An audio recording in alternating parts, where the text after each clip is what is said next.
आणि आता महाराष्ट्रामधल्या दुसऱ्या बातमी आपण पाहूयात। आरक्षण न दिल्यास सत्तेत गेल्याशिवाय पर्याय नाही असं जरांगेंनी म्हटलंय।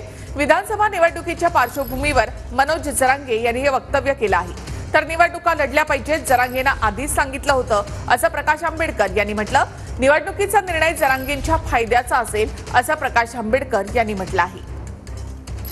सगळ्याच पक्षातल्या मराठ्यांच्या आमदारांनी एकदा त्यांना समजून सांगणं गरजेचं आहे की आमच्या हक्काचं असणारं ओबीसीतलं आरक्षण आम्हाला द्या।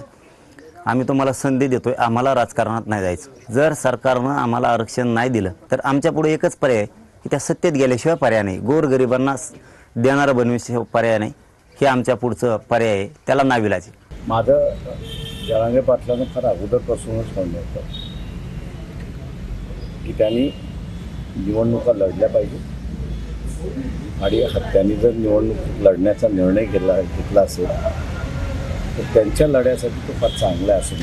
मग नावं ठेवण्याचा भाग नाही आहे, त्यांनी लढावं मागं होण्यासाठी पूर्णपणे लढावं। सर, वंचित त्यांच्यासोबत जायचा काही विचार करेल? जे आत्ताच्या स्टेजमध्ये नाही।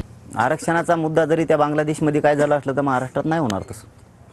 पण एक मात्र समजून घेतलं पाहिजे की किती भयानक आक्रोश असतो आरक्षणाचा।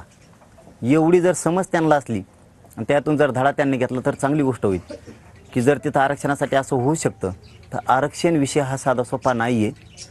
खूप लोकांच्या भयानक वेदना आहेत, खूप आक्रोश आहे आणि हे त्यांनी याच्यातून जरी समजून घेतलं त्याच्यातून तरी बरं होईल।